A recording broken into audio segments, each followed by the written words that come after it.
तो international forum for promoting homeopathy द्वारा आयोजित इस हिंदी दैनिक वेबिनार श्रृंखला में मैं डॉक्टर नेहा कक्कड़ यहाँ पर उपस्थित सभी डॉक्टर्स का स्वागत करती हूँ। आज का सेशन स्टार्ट करने से पहले हम अपनी रूटीन प्रेयर करेंगे। IFPH का आज का हिंदी दैनिक वेबिनार का 834वां सेशन है और आज के जो हमारे गेस्ट स्पीकर हैं वह है डॉक्टर अमित साहनी। डॉक्टर अमित साहनी का मैं बहुत बहुत स्वागत करती हूँ। Welcome sir. जैसा कि हम सब जानते हैं, doctor Amit Sahni doctor MK Sahni ji के सुपुत्र हैं और ये अभी फिलहाल जो हैं head of department of repertory हैं at RBTS government homeopathic medical college and hospital Muzaffarpur Bihar में। और ऑब्वियसली इनके पास एक लीनियज है, साहनी लीनियज है और उसी के पद चिन्हों पे चल रहे हैं। और इसके साथ साथ ये HMAI Liga homeopathic science Congress society के मेंबर भी हैं, एक्टिव मेंबर हैं रोटरी इंटरनेशनल YMCA के रिसर्च एक्टिविटीज में भी काफी इन्वॉल्व है और रिसर्च आर्टिकल्स भी लिखे हैं और कैंसर इंस्टीट्यूट से best teacher award in homeopathy and Mahendra Singh memorial trust से भी फैसिलिटेट किया गया। तो डॉक्टर अमित साहनी का जो आज का टॉपिक है वो है ऑटिज्म के ऊपर जो भी केस स्टडी इन्होंने सर्वे किया है उसमें टॉपिक रिसर्च ओरिएंटेड स्टडी की है ऑटिज्म पे, एविडेंस बेस्ड स्टडी, उसके माध्यम से वे हमारा ज्ञानवर्धन करेंगे। तो डॉक्टर अमित साहनी सर, आप स्टार्ट कर सकते हैं। Thank you Neha ma'am. आज का जो हमारा टॉपिक है ऑटिज्म और उसका जो होम्योपैथी का जो अप्रोच है उस पर मैं डिस्कशन करूंगा। तो शुरुआत करने के पहले मैं एक बार अपना ये पावर पॉइंट शेयर करता हूँ।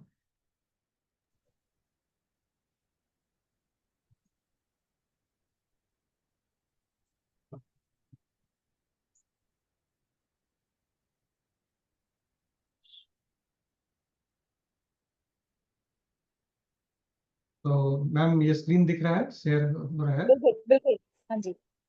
Okay ma'am, thank you. तो होम्योपैथिक में ऑटिज्म और उसके जो परिप्रेक्ष्य में जो दवाइयाँ हैं और जो केसेस हैं हमारे माध्यम से आज उस पर चर्चा करेंगे। तो बहुत बहुत थैंक यू IFPH ये मौका हमें देने के लिए। और आज इन बिंदुओं पर आज इस प्रेजेंटेशन को आधारित किया गया है। और इसमें क्या कहते हैं कि ऑटिज्म का जो बैकग्राउंड है और जो केसेस हैं ना, केसेस हमने कुछ लिटरेचर से भी लिया है और दूसरा जो केसेस जो हमारे पास है कुछ अपनी OPD से है। RBTS की OPD में हम लोग ऑटिज्म का एक यूनिट भी अभी ये क्या कहते हैं 2 साल पहले वहाँ हमारे जो डॉक्टर RS गुप्ता वहाँ पे हैं, उनके पीडियाट्रिक्स डिपार्टमेंट में हम लोगों ने एक यूनिट स्टार्ट किया था। और कई बार ऐसा लगता था कि ये ऑटिज्म जो है क्या कहते हैं कि ये अर्बन बेस्ड बीमारी होगी, है ना, यहाँ पे रूरल उतने केसेस नहीं मिलेंगे। बट जो फीडबैक्स और जो जिस तरह के केसेस हम लोगों को मिल रहे हैं, लगता है कि ये क्या कहते हैं कि इसको पहचानने में या इसको कहीं पे हम लोग ये मिस्टेक कर रहे हैं। तो इस बात पे भी हम लोग चर्चा करेंगे। तो मैं शुरुआत करता हूँ। सो ऑटिज्म को जो जो मैंने ये डिफरेंट लिटरेचर्स में पढ़ा था, तो इसको कहा है कि सेल्फ इन्वॉल्वमेंट, है ना, स्वलीनता, खुद में ही लीन ना। तो ऑटिज्म क्या कहते हैं कि ऑटिज्म के जो बच्चे हैं उनमें देखा जाता है या अमूमन देखा जाता है कि एक स्वलीनता के शिकार होते हैं, अपने आप में लीन होते हैं। और एक तरह का एक न्यूरो डेवलपमेंटल डिसऑर्डर भी है ना। और ये जो टर्म आया है autism spectrum disorder, autism spectrum disorder, है ना। ऑटिज्म जो स्टार्टिंग में एक टर्म हुआ करता था ऑटिज्म, और वहां से ये जो जर्नी है ऑटिज्म स्पेक्ट्रम डिसऑर्डर, ये डायग्नोस्टिक क्राइटेरिया को लेकर के है। हम आगे इस पे चर्चा करेंगे। DSM जो क्या कहते हैं कि मेंटल डिसऑर्डर्स का जो डायग्नोस्टिक क्राइटेरिया है उस पर आधारित है ना। जब शुरुआत में हम लोगों ने इस पे काम करना शुरू किया था तो कुल मिलाकर के 25 बिंदु थे जिनमें से कि अगर 12 से ऊपर अगर ये कोई पेशेंट सेटिस्फाई करता है तो उसको ऑटिज्म ये डायग्नोस किया जा सकता था। लेकिन अभी जो इंडियन ये जो डायग्नोस्टिक क्राइटेरिया है उसको हम लोग हमने एक केस में भी उसको दिखाया है, तो वो ये क्या कहते हैं उससे कहीं ज्यादा हो चुका है। और बहुत सारे बीमारी को इसके अंदर एक स्पेक्ट्रम डिसऑर्डर के रूप में, एक ब्रॉड अम्ब्रेला के रूप में के अंदर में ये बीमारी को लिया जाता है ना। तो एक न्यूरो डेवलपमेंटल डिसऑर्डर्स है जहाँ पे कि समाज से नजर, ये आंख नहीं मिलाना, ना कम्युनिकेट नहीं कर पाना या किसी चीजों को बार बार रिपीट करना, है ना, ऐसे ऐसे क्या कहते हैं कि बिहेवियर्स जो है वो क्या कहते हैं कि देखने को मिलता है। अगर ये क्या कहते हैं कि ये कोई चीज पे अगर पुराना जो डायग्नोस्टिक क्राइटेरिया का भी हम चर्चा कर रहे थे, है ना, उससे और अभी का जो डायग्नोस्टिक क्राइटेरिया उसमें बहुत ही क्या कहते हैं डिफरेंट चेंजेस आ चुका है। जो जो न्यूरो बायोलॉजिकल फ्रेमवर्क है ना, जो रिसर्च इसमें है, उस पर भी हम लोग चर्चा करेंगे।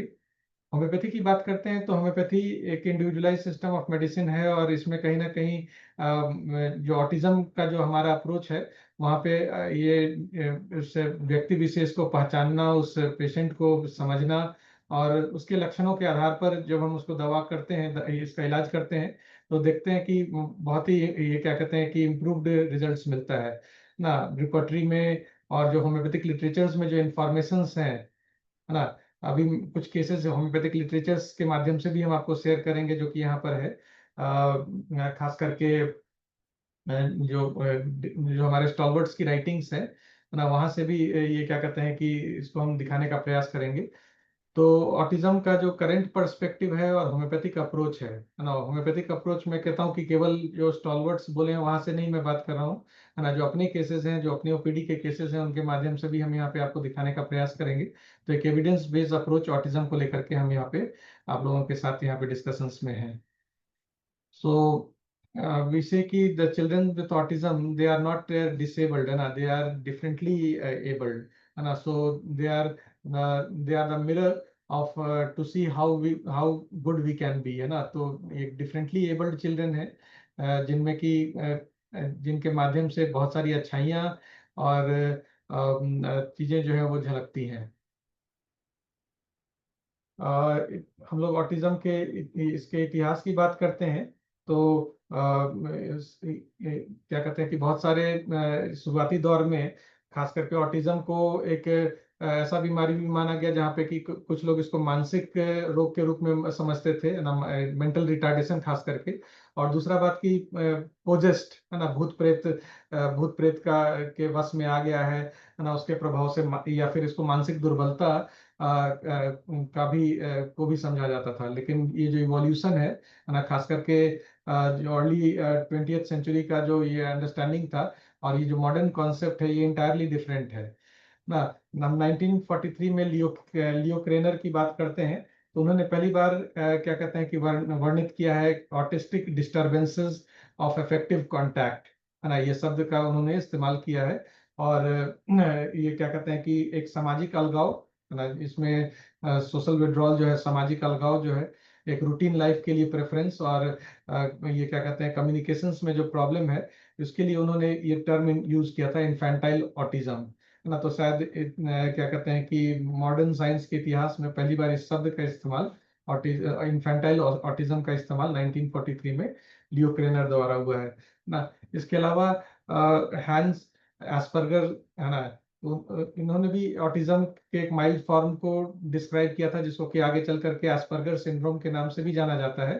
तो यहाँ पर भी क्या कहते हैं कि बच्चों में भाषा को सीखने को लेकर के प्रॉब्लम जो है ना, पुअर सोशल स्किल है, और रिस्ट्रिक्टेड इंटरेस्ट है किसी चीज में, है ना, काम करने में ये क्या कहते हैं कि मन नहीं लगता, तो इसको ये एस्पर्गर सिंड्रोम के अंदर में इसको रखा गया है। तो जो ये इसलिए मैं कह रहा हूँ कि ये पहले ऑटिज्म अलग था, एस्पर्गर सिंड्रोम अलग था, लेकिन जब ऑटिज्म स्पेक्ट्रम डिसऑर्डर की बात करते हैं तो ये एक अम्ब्रेला टर्म है जिसके अंदर में एस्पर्गर सिंड्रोम भी आ जाता है, बहुत सारी और बीमारियां भी जो आ जाती हैं जो कि इस स्पेक्ट्रम डिसऑर्डर के अंदर में हम लोग इसको कंसिडर करते हैं। तो ऑटिज्म स्पेक्ट्रम डिसऑर्डर अपने आप में एक बहुत बृहत टर्म है जिसमें कि बहुत सारी ऐसी बीमारियां जो कि बच्चों के attention deficit hyper active disorder है ना, ये क्या कहते हैं कि ये कुछ ये अटेंशन डिसऑर्डर्स हैं, कंसंट्रेशन की डिफिकल्टी है। तो ये जो कुल मिलाकर के ऑटिज्म स्पेक्ट्रम डिसऑर्डर के अंदर में आता है। तो it is not strictly autism, it is autism, we are talking of the autism spectrum disorder है ना, ऑटिज्म स्पेक्ट्रम डिसऑर्डर की हम लोग आज बात कर रहे हैं। सॉरी।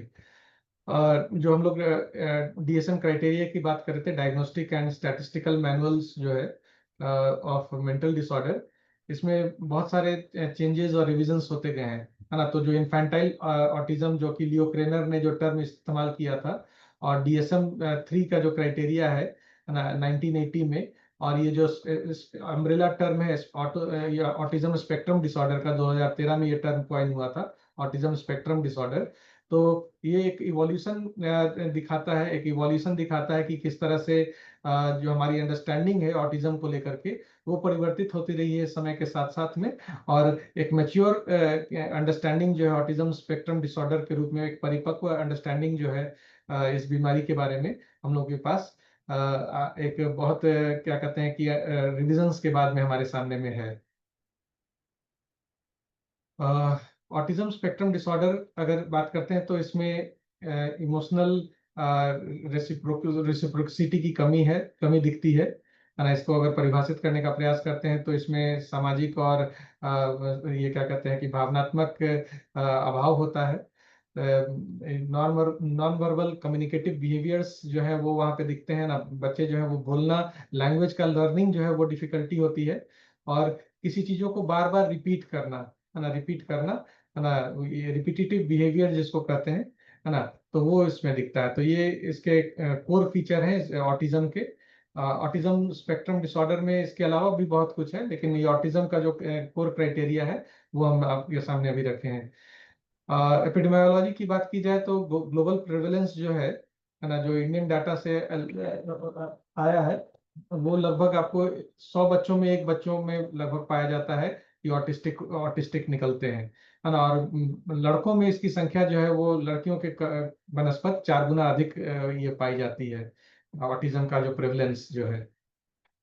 ऑटिज्म स्पेक्ट्रम डिसऑर्डर जो है ना, एक भारतीय परिप्रेक्ष्य में बात किया जाए तो यहाँ पे जो डाटा हमारे सामने है, शायद ये हम कहेंगे कि कंप्लीट डाटा नहीं है, क्योंकि बहुत सारी बातें सामने में आ जाती है। और इसके ये जो आंकड़ा जो हमारे सामने में भारतीय परिप्रेक्ष्य में जो है, जो अभी हम आपके साथ आगे के स्लाइड्स में शेयर करेंगे, तो इसमें बहुत सारा फैक्टर्स इसमें रूल करता है ना। एक सोशल स्टिग्मा है ना, कि कलंक, हम लोग इस तरह की बीमारी को कलंक के रूप में देखते हैं, है ना। बहुत बहुत के बार ये बीमारी जो है वो लाइट में नहीं आ पाता है, अब है ना। तो जागरूकता का भी अभाव है लोगों में ना। तो ये बहुत सारे कारण है, फैक्टर्स हैं, जिसकी वजह से भारतीय परिप्रेक्ष्य में एक क्लियर पिक्चर जो है वो इस बीमारी को लेकर के सामने में नहीं आ पाता है। अ, जो इंडियन प्रेवलेंस रेट की बात करें तो 0.2 to 1% जो है ये बच्चों का जो ये पॉपुलेशन है ना, उसमें ऑटिज्म देखने को मिलता है। तो 2018 का जो एक स्टडी था, इनक्लेन ट्रस्ट इंटरनेशनल के द्वारा किया गया है, तो उसमें कहते हैं कि 2 से 9 साल के बच्चों में 0.9% है, जो कि लगभग जो ग्लोबल आंकड़ा है एक 100 में एक बच्चों का, वो पाया गया है ना। कुछ अर्बन स्टडीज हैं केरल में और दिल्ली का, वो उसका रिपोर्ट है कि वो प्रेवलेंस जो है वो शायद इससे भी अधिक हो सकता है, अगर डायग्नोस्टिक फैसिलिटीज अगर अधिक हो, या अवेयरनेस जो है वो लोगों में, जागरूकता जो है लोगों में इसको, इस बीमारी को लेकर के फैलाई जाए, तो शायद ये प्रेवलेंस रेट जो है वो देखने को और ज्यादा भी मिल सकता है ना। तो मैंने कहा ना कि चूंकि लोग इसको, इस बीमारी को एक कलंक समझते हैं, है ना, समझते हैं कि हमारा बच्चा को लोग मंदबुद्धि करार देगा, या फिर अपंग करार देगा, और इस तरह की बदनामी से बचने के लिए कई बार जो है वो इस तरह की बीमारी को लेकर के सामने में नहीं आते हैं, डॉक्टर ये मेडिकल सलाह नहीं लेते हैं। तो इस वजह से ये जो आंकड़े जो हमारे पास जो है वो ग्लोबल आंकड़ों के लगभग करीब हैं हम लोग, लेकिन फिर भी ये क्या कहते हैं कि कुछ स्टडीज का मानना है कि ये आंकड़ा शायद और अधिक हो सकता है, जो हम लोग देख पा रहे हैं। This is just the tip of the iceberg ना, ये आंकड़ा कहीं इससे कहीं ज्यादा अधिक है। अर्बन एरियाज में केसेस अधिक हैं, तो इसका दो फैक्टर हो सकता है कि शायद डायग्नोस्टिक क्राइटेरिया अधिक है और शायद अवेयरनेस अधिक है ना। पीडियाट्रिक न्यूरोलॉजिस्ट और साइकोलॉजिस्ट जो है वो यहाँ पे ज़्यादा है।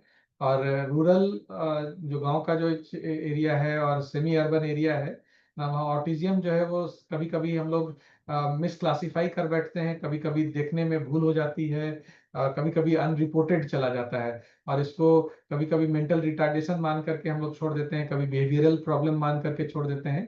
तो ये कारण है कि शायद अर्बन एरियाज में ज्यादा केसेस रिपोर्टेड हैं और रूरल एरियाज में कम केसेस रिपोर्टेड हैं। जेंडर डिस्ट्रीब्यूशन की बात करें तो ग्लोबल डिस्ट्रीब्यूशन में हम लोगों ने बताया था कि ये लड़कों में लड़कियों के बनस्पत 4 से 5 गुना अधिक पाया जाता है ना। और क्या कहते हैं कि शायद इसमें भी कल्चरल फैक्टर्स है कि शायद बहुत सारी लड़कियों को शायद अनडायग्नोज्ड रह जाती हैं या फिर बहुत बाद में इनका आइडेंटिफिकेशन होता है, जिसकी वजह से ये आंकड़ा जो है सामने में हम लोग ये देख पा रहे हैं।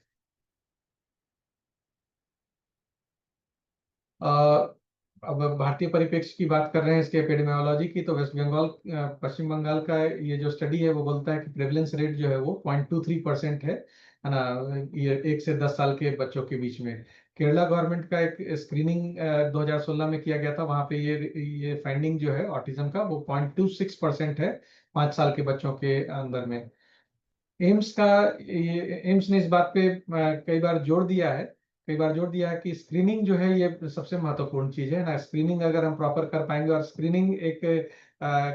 स्क्रीनिंग जो है उसका आधार होना चाहिए, हमारे पास एक क्या कहते हैं प्रॉपर क्वेश्चनायर होना चाहिए। तो ये क्वेश्चनायर का भी इवोल्यूशन हुआ है ना। जब हम इनिशियल बात कर रहे हैं 2012 में 25 बिंदु पे इस पे क्या कहते हैं कि डायग्नोस कर पाते थे, और आज ये जो डायग्नोसिस जो है वो क्या कहते हैं रेटिंग स्केल के आधार पर है ना, जो ये life quality of life index और रेटिंग स्केल्स के आधार पर ये डायग्नोस्टिक क्राइटेरिया जो है चेंज हुआ है। तो जरूरत इस बात का है, जोर इस बात पे देनी चाहिए कि हम लोग स्क्रीनिंग कर पाए ताकि ऑटिज्म जो है वो अर्ली स्टेज में रिकॉग्नाइज हो सके और इसका प्रॉपर जो है क्या कहते हैं कि निदान का रास्ता है ना, ये हम लोग होम्योपैथी के माध्यम से अपनी दवाइयों के माध्यम से हम लोग इसको कर सकते हैं।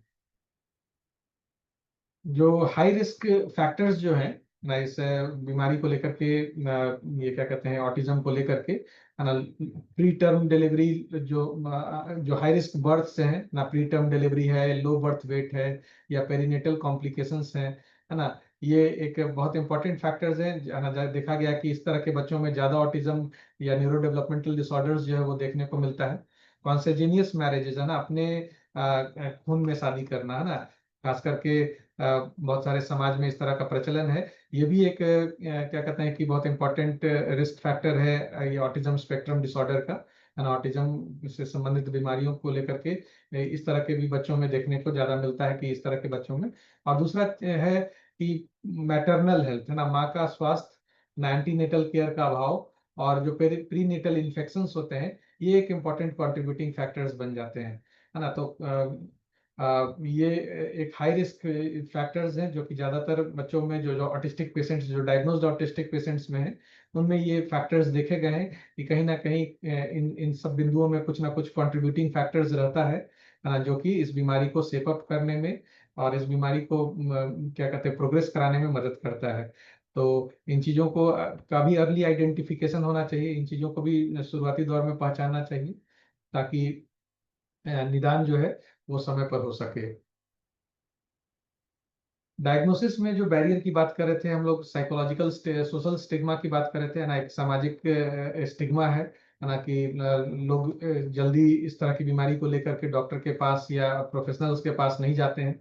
दूसरा ऐसे प्रोफेशनल्स का अभाव भी है ना। बहुत हमारा हमारा हमारे देश में इस तरह का जो मेडिकल इंफ्रास्ट्रक्चर कहेंगे तो वो इस तरह का साइकोलॉजी को लेकर के और साइकेट्री को लेकर के इतना ज्यादा डेवलप नहीं, और खास करके चिल्ड्रन साइकेट्री को लेकर के इतना ज्यादा डेवलप नहीं है कि एक हर जगह आपको हर हॉस्पिटल में आपको चाइल्ड साइकेट्रिस्ट मिलेगा।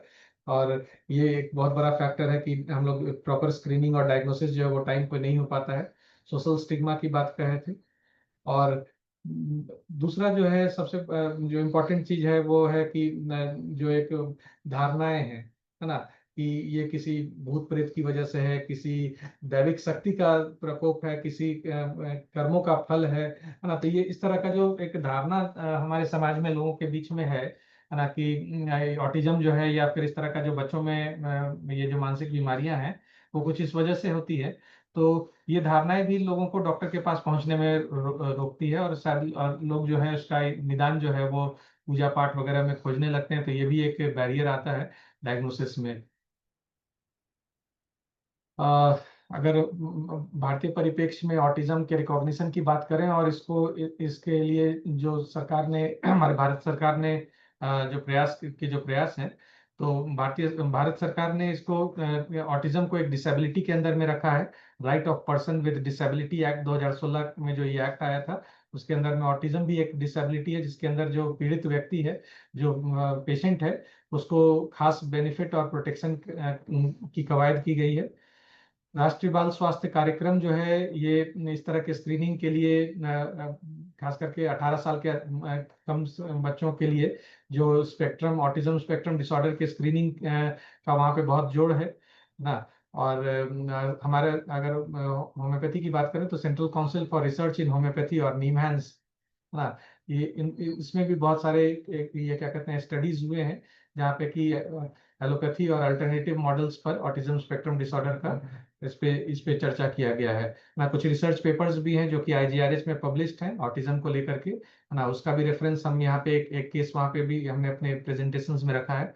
तो Indian journal for research in homeopathy जो CCRH द्वारा प्रकाशित होता है, तो उसमें भी इस तरह का ये इनिशिएटिव लिया गया है, जहाँ पे होम्योपैथिक अप्रोच के माध्यम से ये केसेस को ठीक करने का प्रयास किया गया ऑटिज्म में।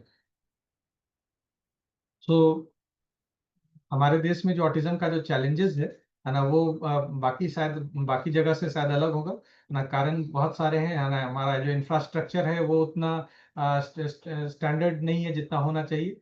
दूसरा, जो हमारा जो सामाजिक एक ये सोशल और कल्चरल जो गैप है ना, बैरियर है ना। हम लोग इस बीमारी को बीमारी की तरह नहीं देख करके एक अभिशाप की तरह देखते हैं, है ना। एक भूत प्रेत का असर देखते हैं, तो इस वजह से डॉक्टर तक नहीं पहुंच पाते हैं। तो ये सब जो है, ये एक बैरियर का तो काम करता है, लेकिन जरूरत जरूरत है कि जागरूकता की जरूरत है, और अर्ली डिटेक्शंस की जरूरत है।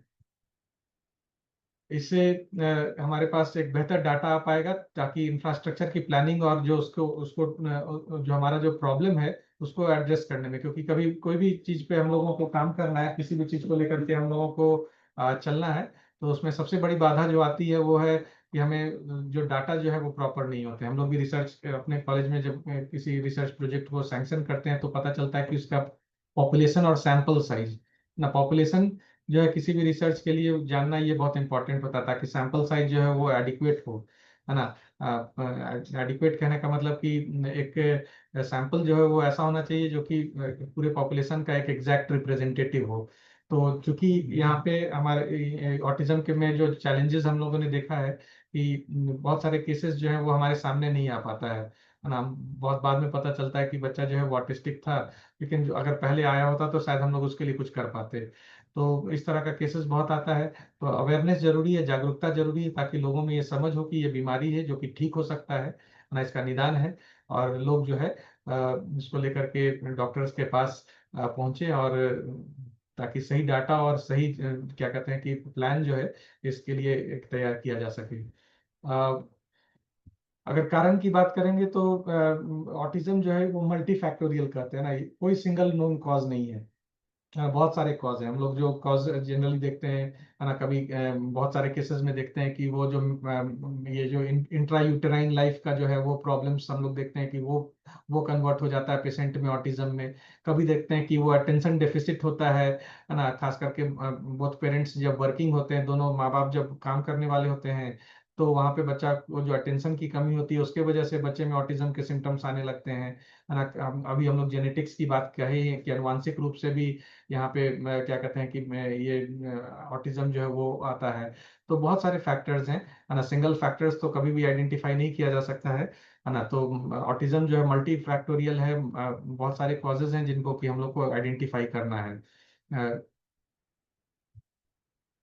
तो जेनेटिक फैक्टर्स की बात करें तो twin and family studies so strong genetic component, है ना। एक अनुवांशिक अंश जो है इसमें एक बहुत स्ट्रांग है।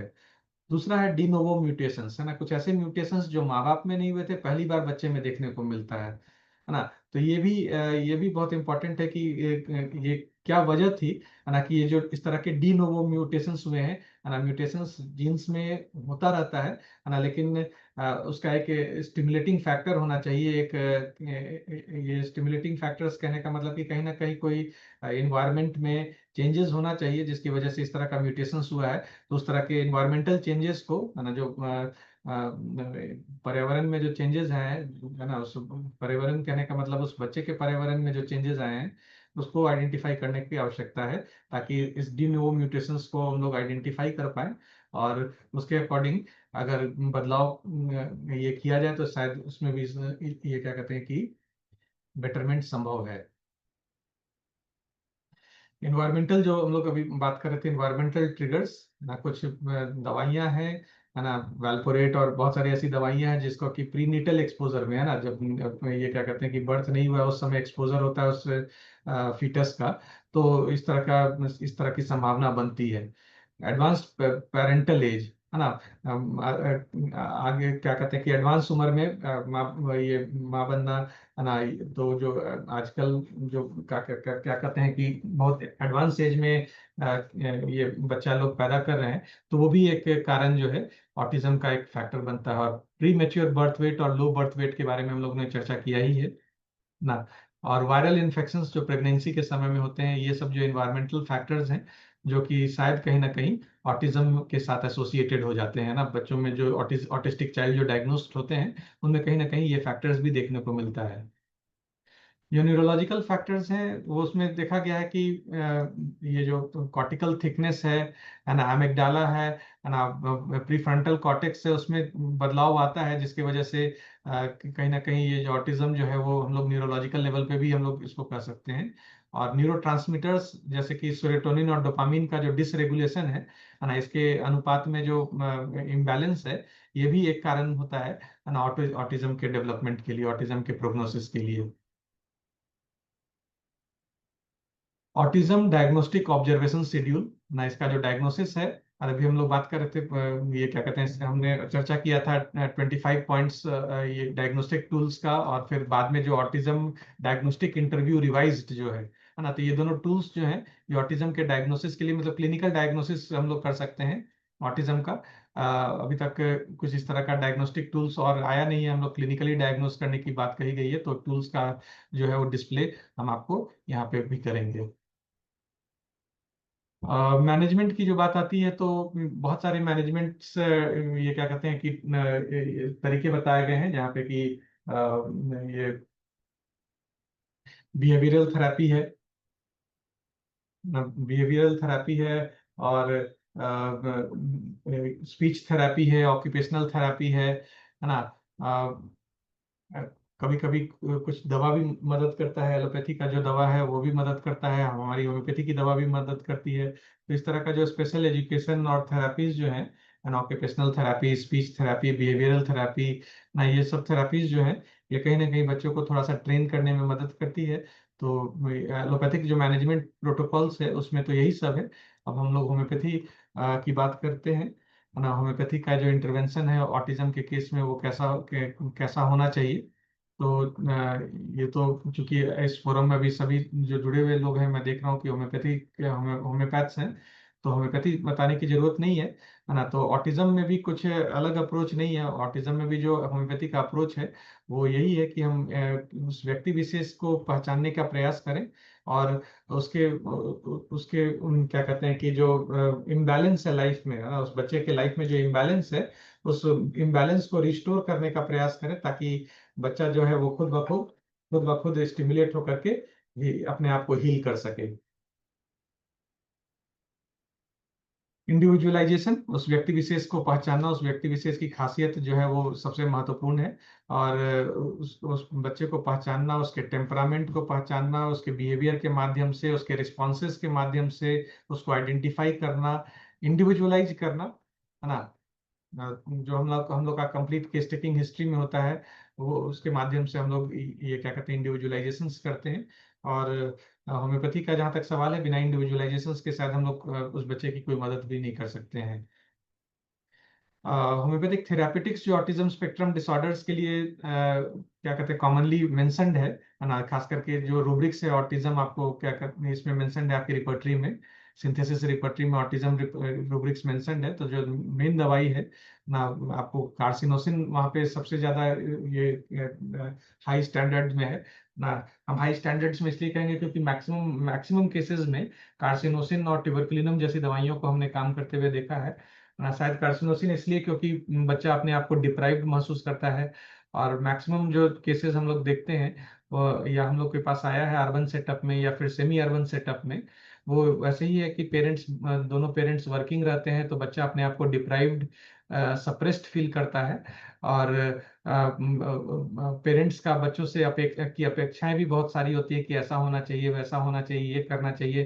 तो इस अपेक्षाओं के बोझ के तले बच्चा जो है काफी सप्रेस्ड हो जाता है।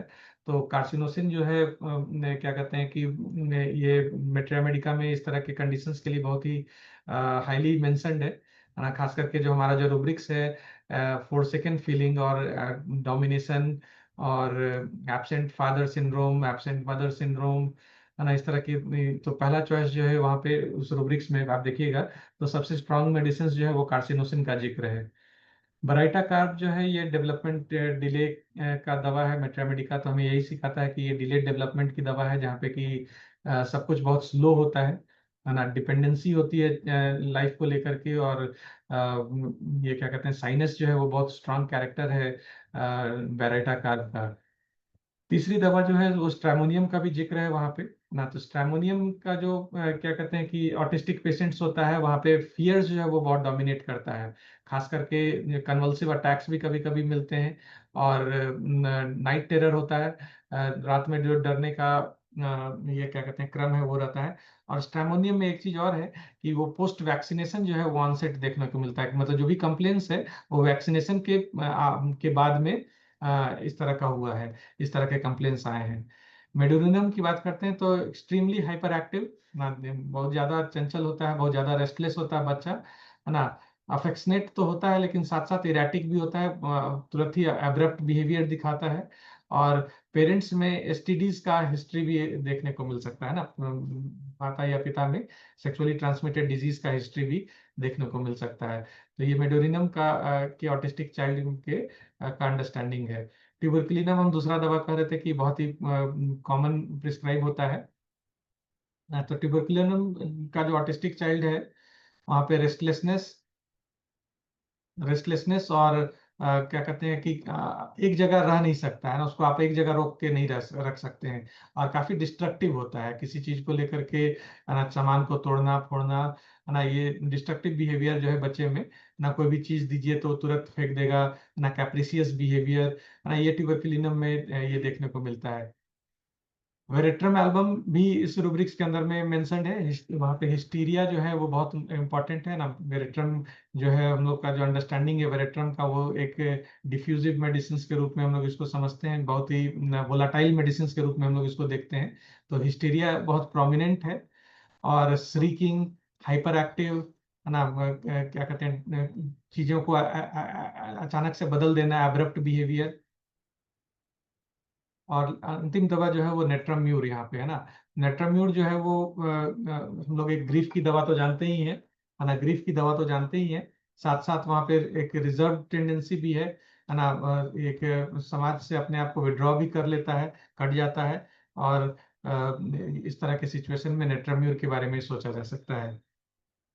सो क्या कहते हैं कि मगर ये सब चीजें जो है ये सारे दवा का जो थेरापेटिक्स हमने अभी डिस्कस किया, तो एक चीज हमेशा ध्यान में रखना है कि टोटालिटी जो है ना, जो हम लोग को ऑर्गेनल सिखाता है और जो होम्योपैथी का सिद्धांत है ना, उसके साथ कहीं पे भी ये कॉम्प्रोमाइज नहीं होना चाहिए कि हम दवा जो है केवल एक दो लक्षण को देख करके या सिर्फ ऑटिज्म बोल करके हम इस तरह के इनमें से कोई दवा को हम लोग प्रिस्क्राइब कर बैठे ना। क्योंकि कई बार ऐसा होता है कि कुछ ऐसे भी प्रिस्क्रिप्शन हैं हम लोग के क्या कहते हैं कि इसमें जहाँ पे कि जो दवा ऑटिज्म रूब्रिक्स के अंदर में नहीं मेंशन है वो भी उस बच्चे को प्रिस्क्राइब किया गया और वहां पे भी बच्चा लाभान्वित हुआ है। तो कारण यही है कि बच्चे की टोटलिटी जो है वो उन दवाओं में नहीं थी जो कि ऑटिज्म रूब्रिक्स के अंदर में डिस्क्राइब था, लेकिन कहीं ना कहीं उस बच्चे की जो टोटालिटी थी उसके आधार पे जो दवा प्रिस्क्राइब की गई, तो उससे उसका ऑटिज्म के सिम्टम्स भी ये क्या कहते हैं कि उसमें इम्प्रूवमेंट हुआ है।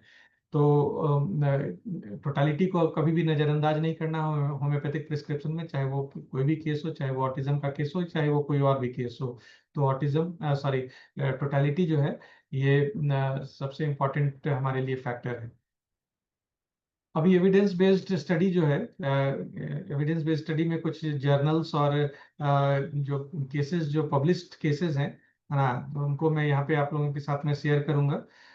एक आर्टिकल है होम्योपैथी इन ऑटिज्म, डॉक्टर एन शाह का आर्टिकल है, evidence and experiences with homeopathy in autism, जो कि आईजीआरएच में, Indian journal for research in homeopathy में पब्लिश हुआ है ना। वहाँ पे कार्सिनोसिन से एक हाइपर एक्टिव चाइल्ड का रिपीटेड मूवमेंट्स में सुधार की चर्चा की गई है इस आर्टिकल में। तो इस आर्टिकल में एक 4 साल के बच्चे को डिलेड स्पीच रहता है और पुअर आई कांटेक्ट है और हैंड फ्लैपिंग मूवमेंट्स दिखता है और बहुत सेंसिटिव है नॉइज से, है ना, किसी तरह की आवाज से बहुत सेंसिटिव है।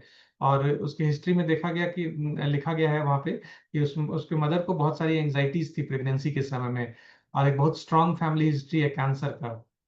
तो वहाँ पे कार्सिनोसिन का एक सिंगल डोज कार्सिनोसिन 200 दिया गया और 3 महीने के अंतराल में बच्चे में एक इम्प्रूव्ड आई कांटेक्ट और रिड्यूस्ड रिपीटेटिव बिहेवियर जो है ना, वो देखा गया। और एक दो शब्द भी वो क्या कहते हैं कि बोलने लगा, जो कि पहले बिल्कुल ही नहीं था।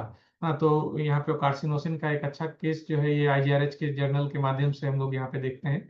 दूसरा जो एक ये क्या कहते हैं डॉक्यूमेंटेशन से डॉक्टर एम एल सहगल के केस सीरीज में, वहाँ पे उन्होंने पेडियाट्रिक डेवलपमेंटल डिसऑर्डर्स को लेकर के एक केस को का जिक्र किया है, जहाँ पे कि बेराइटा कार्प का एक डिलेड डेवलपमेंट का चाइल्ड में इम्प्रूवमेंट होता है। एक 6 साल के बच्चे का केस यहाँ पे जिक्र किया गया है, जो कि एक्सट्रीमली बहुत ही शर्मीले स्वभाव का है ना। दूसरों पे डिपेंड होना उसकी आदत है, और क्या कहते हैं लैंग्वेज, जो भाषा का लर्निंग जो है वो बहुत पुअर रहा है और नए सिचुएशंस में घबरा जाता है।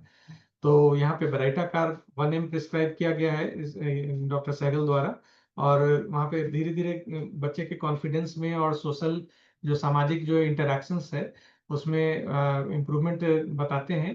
और 6 महीने के अंतराल में इस केस में भी काफी सुधार का जिक्र किया गया है। तो ये बेराइटा कार का एक केस है जहाँ पे कि डिलेड डेवलपमेंट की बात कही गई है। तीसरा केस है स्ट्रेमोनियम का, ना, जो पोस्ट वैक्सीनेशन का हमने उदाहरण दिया था। तो ये भी ये क्या कहते हैं डॉक्टर गोल्डन आई गोल्डन का है, vaccination and prophylaxis, review of risk and alternatives ना। तो इस आर्टिकल में भी एक 3 साल की बच्ची जिसका कि नॉर्मल डेवलपमेंट है 18 महीने तक, और वो एमएमआर वैक्सीन के बाद उसमें बहुत वायलेंट हो जाती है, बात करना छोड़ देती है और उसमें बहुत सारे रिग्रेशंस आने लगते हैं, तो वो देखने को मिलता है। तो वहाँ पे स्ट्रेमोनियम 200 दिया गया, उसके बाद 2 महीने बाद स्ट्रेमोनियम 1M दिया गया। तो वहाँ पे देखा जाता है कि उस बच्ची का एग्रेशन जो है वो कम हो जाता है और वो फिर से वापस धीरे धीरे नॉर्मल की तरफ ये आने लगती है। तो ये स्ट्रेमोनियम का एक केस है ना। तो ये 3 जो है ये केस स्टडीज जो है ये हम आपको लिटरेचर्स, डिफरेंट होम्योपैथिक लिटरेचर्स के माध्यम से आपको दिए हैं, जो रिप्यूटेड होम्योपैथिक लिटरेचर्स हैं। और यहाँ पे ऐसे केसेस के माध्यम से हम लोग को समझ में आता है कि जो इस तरह का जो डिलेड डेवलपमेंट का केस है, खास करके जो ऑटिज्म की आज हम लोग बात करते हैं, तो ऑटिज्म स्पेक्ट्रम डिसऑर्डर का जो केस है वहाँ पे हम लोग होम्योपैथिक दवा के माध्यम से हम लोग सुधार देख सकते हैं। एक बायोलॉजिकल जो ठहराव जो आ जाता है ना, बायोलॉजिकल ठहराव का जो केस है, बायोलॉजिकल प्लॉजिबिलिटी का न्यूरोप्लास्टिसिटी की वजह से, है ना। तो वहाँ पे भी एक केस है सेम जर्नल में, वैक्सीनेशन एंड प्रोफाइलैक्सिस जो केस है ना, जो जर्नल जो केस रिपोर्ट है उसमें न्यूरोप्लास्टिसिटी के केस में और एपिजेनेटिक्स, एपिजेनेटिक्स जो एक राइजिंग एक साइंस है, ब्रांच ऑफ साइंस है, जहाँ पे कि होम्योपैथी की इंटीग्रेशंस की बात की बड़ी चर्चा चल रही है। तो खैर हम लोग यहाँ पे बात करते हैं कि अच्छा, यहाँ पे भी सेम केस का ही है, तो ये भी यहाँ इसको एपिजेनेटिक्स से कोरिलेट किया गया कि यहाँ पे एक बायोलॉजिकल प्लॉजिबिलिटी आ गया, ठहराव आ गया, है ना। और वो ठहराव जो है वो क्यों आया, तो वो वैक्सीनेशन के बाद आया, और वो स्ट्रेमोनियम 200 देने के बाद वो ठहराव जो है वो खत्म हो जाता है और बच्ची जो है धीरे धीरे ग्रेजुअली वापस अपने इसमें ठीक होने लगती है। जो रिसर्च की बात कर रहे हैं, तो डॉक्टर नायक का सीसीआरएच मिनिस्ट्री ऑफ आयुष में ऑटिज्म पे एक रिसर्च वर्क है ना, जहाँ पे कि 60 चिल्ड्रन जो ऑटिज्म स्पेक्ट्रम डिसऑर्डर का लिया गया, 2015 में ये स्टडी की गई थी, और वहाँ 70% में इम्प्रूवमेंट दिखा, बिहेवियर में, कम्युनिकेशन स्किल्स में बच्चों में इम्प्रूवमेंट दिखता है। आरसीटी एक पायलट ट्रायल किया गया था 2020 में, जहाँ पे कि बच्चों में क्या कहते हैं, होम्योपैथिक ग्रुप और कंट्रोल ग्रुप, दो ग्रुप रखे गए थे। एक ग्रुप को होम्योपैथिक दवा दी गई थी और एक ग्रुप को कोई दवा नहीं दिया गया था। तो यहाँ पे ऑटिज्म ट्रीटमेंट इवैल्यूएशन चेकलिस्ट एक तैयार हुआ, और इसमें भी बच्चों में जो एक्सपेरिमेंटल ग्रुप था, जो जो होम्योपैथिक ग्रुप था, वहाँ पे बच्चों में कंट्रोल ग्रुप के बनस्पत बहुत इंप्रूवमेंट जो है वो स्टैटिस्टिकली देखने को मिला है। तो ये ऐसे कुछ क्लिनिकल स्टडीज, रिसर्च स्टडीज होते रहे हैं, और इसके माध्यम से हम लोग समझ पाते हैं कि होम्योपैथी जो है ये क्या कहते हैं, ऑटिज्म और ऑटिज्म स्पेक्ट्रम डिसऑर्डर जैसे बीमारी में सक्षम है और अच्छा काम करता है। महत्वपूर्ण बात यह है कि जो एलोपैथी का जो हम लोग मैनेजमेंट स्ट्रेटेजी देखे थे, है ना, तो उसमें सबसे इम्पोर्टेंट चीज था, है ना, जो कि थेरापीज, जैसे स्पीच थेरापी, ऑक्यूपेशनल थेरापी, और सबसे इम्पोर्टेंट चीज है इमोशनल बैलेंस, है ना, क्योंकि मैक्सिमम बच्चों में ये अटेंशन डेफिसिट और फॉरसेकंड फीलिंग जो है वो बहुत प्रीडोमिनेट करता है। तो इस तरह के बच्चों में अगर उसको इमोशनली सपोर्ट किया जाए, है ना, अगर कोई ड्रग टॉक्सिसिटी अगर का हिस्ट्री है ना, जैसे हम लोग वेलपोरेट का देख रहे थे कि वो भी एक कंट्रीब्यूटरी फैक्टर है ऑटिज्म और ऑटिज्म स्पेक्ट्रम डिसऑर्डर के लिए, वहाँ डिटॉक्सिफिकेशन की भी बात आनी चाहिए। और साथ साथ जो स्पीच थेरापी और बिहेवियरल थेरापीज की बात कर रहे थे, इसको अगर इंटीग्रेट किया जाए होम्योपैथिक मेडिसिन के साथ में, है ना, जो कि जिसमें कि कहीं पे भी कोई और मेडिसिन का इंटीग्रेट और ये इनपुट की बात नहीं है, केवल होम्योपैथी और सपोर्ट थेरापीज के साथ में हम लोग बहुत ही वंडरफुल रिजल्ट्स जो है वो बच्चों में हम लोग देख सकते हैं। चैलेंजेस अगर हम लोग इसकी इस तरह के अप्रोच की बात करें, तो सबसे बड़ा चैलेंज है कि आरसीटीज जो रैंडमाइज कंट्रोल ट्रायल्स होने चाहिए, जितने होने चाहिए उतने नहीं है, खास करके भारत जैसे बड़े देश में, सबसे बड़ी बात है कि होम्योपैथी में शायद इतना बड़ा इंफ्रास्ट्रक्चर पूरे विश्व में शायद कहीं नहीं होगा। तो यहाँ पे जितने आरसीटीज किसी भी बीमारी को लेके, केवल ऑटिज्म और ऑटिज्म स्पेक्ट्रम डिसऑर्डर की बात नहीं कर रहे हैं, तो बाकी सारी बीमारियों में जितने आरसीटीज होने चाहिए, तो ये एक सबसे बड़ा अभाव है हमारी होम्योपैथी में, कि रिसर्च आर्टिकल्स जो हैं और उतने नहीं है जितने कि होने चाहिए, है ना, जितना हम लोग काम कर रहे हैं उतना वो क्या कहते हैं कि सबके सामने आ नहीं पा रहा है। और दूसरा चीज है जो वेरिएबिलिटी है ना, हमारे और आपके बीच में अंडरस्टैंडिंग में, और वो हम लोग कैसे स्ट्रीमलाइन कर पाए, कैसे हम लोग उसको ये क्या कहते हैं, समांतर सोच के साथ में एक दवा की ओर, एकल दवा की ओर सोच सकें, ये एक महत्वपूर्ण बिंदु है ना। तो एक स्टैंडर्डाइज्ड जो थेरापी आउटकम मेजरमेंट जो है, ये एक सबसे बड़ा महत्वपूर्ण चीज है, जो जिसका कि अभाव जो है ऑटिज्म और ऑटिज्म स्पेक्ट्रम डिसऑर्डर के मैनेजमेंट में इसका अभाव दिखता है। तो इस इन अभाव को की भी बात करेंगे। अब आगे हम लोग पेरेंट्स और प्रैक्टिशनर्स के रोल की बात करते हैं। तो पेरेंट्स का जो रोल है ना, खास करके डॉक्यूमेंटेशंस और जो जो फीडबैक फॉर्म है, जो रेटिंग स्केल्स हैं, है ना, उसको अच्छी तरह से भरेंगे, ईमानदारी पूर्वक भरेंगे, ताकि क्या कहते हैं कि आउटकम को हम लोग मेजर कर सके कि वाकई में फायदा हो रहा है कि नहीं है। और पॉली फार्मेसी तो निश्चित तौर पे अवॉइड करना चाहिए, ताकि असेसमेंट जो है वो प्रॉपर हो सके। अभी एक केस हमारी ओपीडी का है, बीटीएस गवर्नमेंट होम्योपैथिक कॉलेज की ओपीडी का एक केस है, और हम लोग चर्चा भी किए थे कि वहाँ ऑटिज्म का एक यूनिट चलाते हैं। तो वहाँ 2 साल के एक बच्चे का एक केस मैं यहाँ पे आप लोगों के सामने शेयर कर रहा हूँ, है ना। ये 2 साल का बच्चा 9/5/2024 को, पिछले साल, है ना, मई में इसके पेरेंट्स जो है वो लेकर के आए थे, और कंप्लेन जो था वो लैक ऑफ आई कांटेक्ट था। इवन पेरेंट्स के साथ भी ये क्या कहता है, आई कांटेक्ट नहीं था। यहाँ पे भी वही केस था, पेरेंट्स जो दोनों पेरेंट्स जो है वर्किंग पेरेंट्स थे, और बच्चे में अवर्सन टू आंसरिंग था ना, कुछ भी पूछा जाए तो शायद बोलता नहीं था ना, अटेंशन बिल्कुल ही ना के बराबर था। है ना। माइलस्टोन्स उसके सारे समय पर थे, वॉकिंग, टीथिंग, स्पीकिंग, ये सब सब समय पर था, है ना। लेकिन इसके बावजूद भी ये प्रॉब्लम जो है वो पेरेंट जो है वो रिपोर्ट कर रहे थे कि ये बार बार इस तरह का बिहेवियर जो है वो करता है। सो इंटरेक्शंस में बहुत प्रॉब्लम है, सोशली किसी से मिलता नहीं है, अकेले अपने आप में रहता है ना। और जब अकेले रहता है तो बहुत ही रेस्टलेस है ना, दौड़ दौड़ के निकल जाना चाहता है कहीं पे, भाग जाना चाहता है ना। और ट्रैवलिंग इसको अच्छा लगता है ना, अपने पिता के साथ में बाइक में उसको घूमना अच्छा लगता है। और एक और चीज था, अपने जेनाइटल्स को, है ना, जेनाइटल्स को पे बार बार हाथ ले जाता था उसको, वहाँ पे हैंडलिंग द जेनाइटल्स जो हमारा रोबिक्स है, वहाँ पे वो भी इस पे अप्लाई होता है। और अपने सर को पीछे बार बार ठोकता था ना। और दीवार को चाटने की आदत थी ना, जो इनडाइजेस्टिबल थिंग्स जो हम लोग बोलते हैं, तो दीवार को चाटने की आदत थी। तो ये कुल मिलाकर के ये जो पेशेंट का ये हमारे पास है ना। इसके स्टार्टिंग टाइम का कोई वीडियोस हमारे पास नहीं है, लेकिन बाद का तो वीडियोस है, जो हम आप कोशिश करेंगे कि समय अगर परमिट करता है तो वो हम आपको दिखाएंगे। मगर जब जो केस का जो एनालिसिस की बात आती है, तो इंट्रा यूटेराइन हिस्ट्री में भी हम लोग इसका जो प्रॉब्लम्स है उसको डिस्कस करेंगे ना। थर्ड ये थर्ड ये क्या कहते हैं कि प्रेगनेंसी था, है ना, 2 अबॉर्शंस थे और फर्स्ट लाइव बर्थ था ना। पहला लाइव बर्थ था अपने माँ बाप का, है ना। लेकिन इसके पहले इसकी माँ को 2 अबॉर्शंस भी हुए थे, है ना। तो ये एक फुल टर्म डिलीवरी था, लेकिन सिजेरियन सेक्शन से हुआ था, है ना। अर्ली 2 अबॉर्शन हुए हैं इसकी माँ को। और रीजन बताया गया था कि ट्विस्टेड कॉर्ड, है ना, जो कॉर्ड है वो ट्विस्ट कर गया था, इसकी वजह से ये जो फीटस है वो अबॉर्ट कर गया। प्रेगनेंसी के समय माँ में स्ट्रेस का भी कारण बताया गया, क्योंकि पिछले 2 अबॉर्शन को लेकर के उसकी सास जो है उसको ये ताना ताना देती थी, है ना। उसको उसकी इस चीज का भी स्ट्रेस था। और इस प्रेगनेंसी के दौरान उसकी बड़ी बहन का देहांत भी हो गया था, तो उसका भी एक ग्रीफ था वहाँ पे। तो इंट्रायूटेराइन हिस्ट्री में उसकी माँ को ये सब प्रॉब्लम्स रहे हैं। ये हम लोगों ने क्या कहते हैं कि केस टेकिंग के दौरान निकाला। फैमिली हिस्ट्री में क्या कहते हैं कि फादर तो ठीक थे, मदर को हाइपोथायराइडिज्म था, उसके लिए वो एलोपैथिक दवा ले रही थी। मैटरनल ग्रेट ग्रैंडफादर को ना, जो ये क्या कहते हैं कि उनको कैंसर का हिस्ट्री था, और ग्रैंडफादर में डायबिटीज मेलाइटस था, है ना।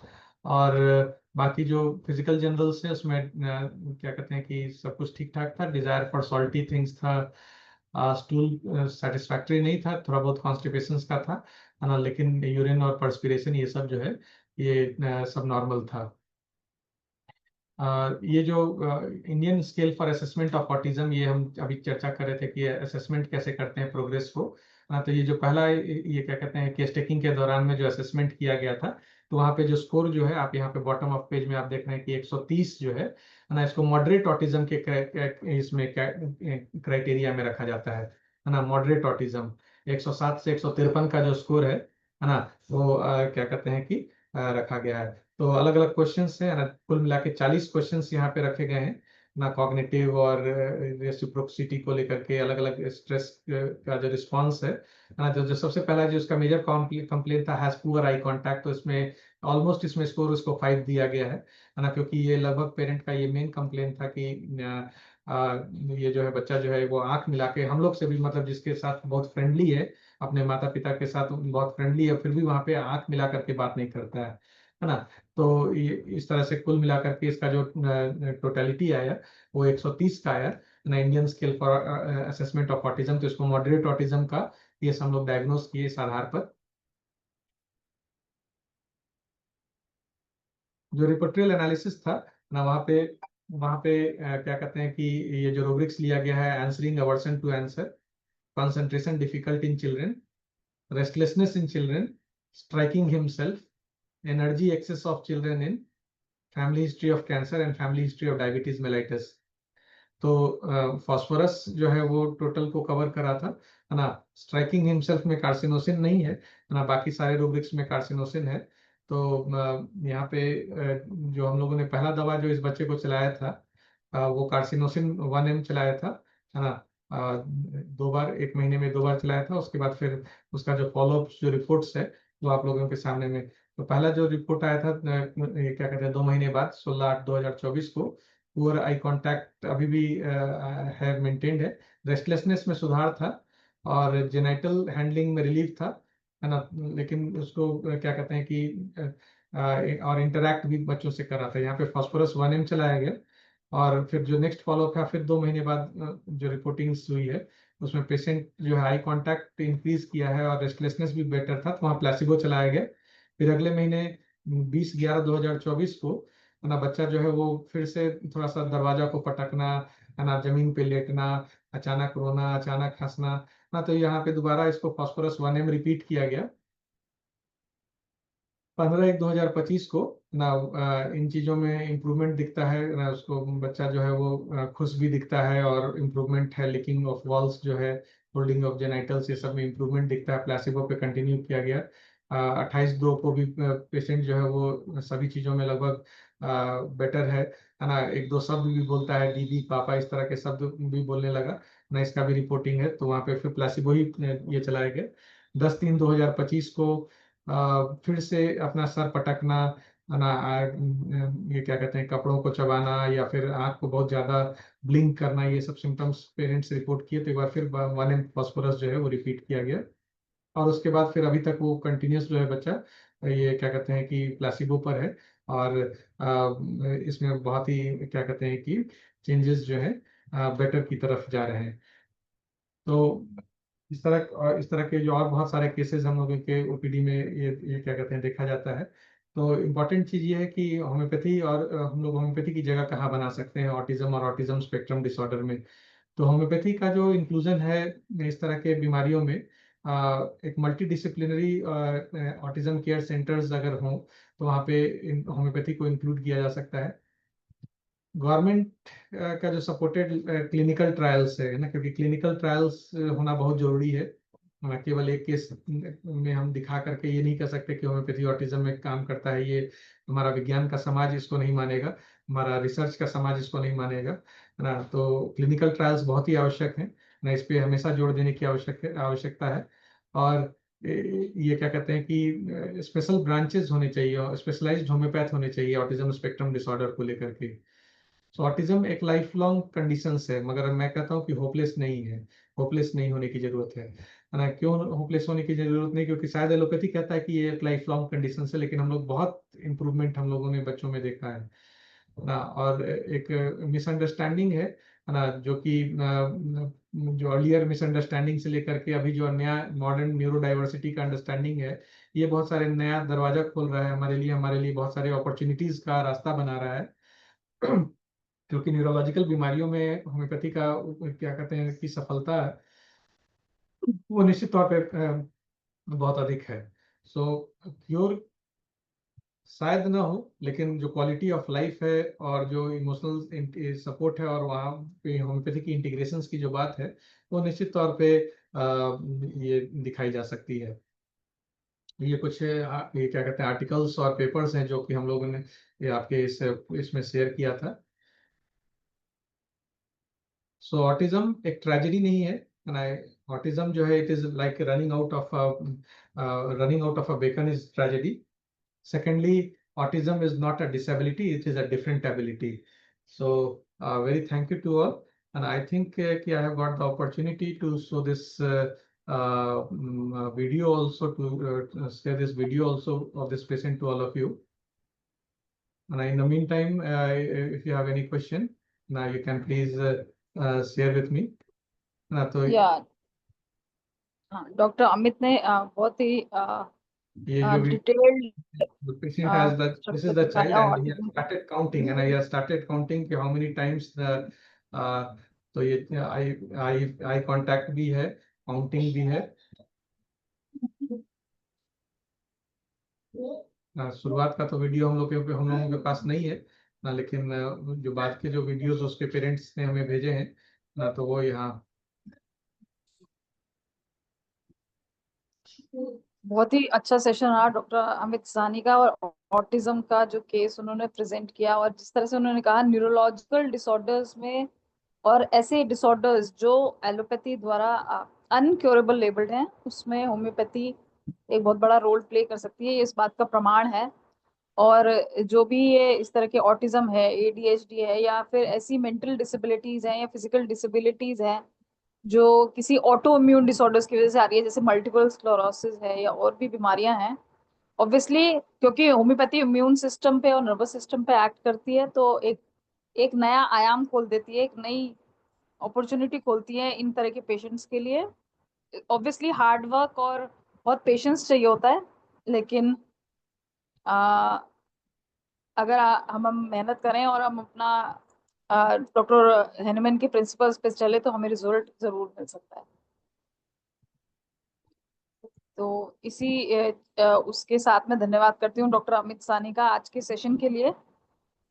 Thank you ma'am. और आज का जो हमारा हिंदी सेशन है उसका टाइम ओवर हो गया है, और इंग्लिश सेशन के लिए मैं हैंड ओवर करती हूँ डॉक्टर बिंदु राज को। धन्यवाद।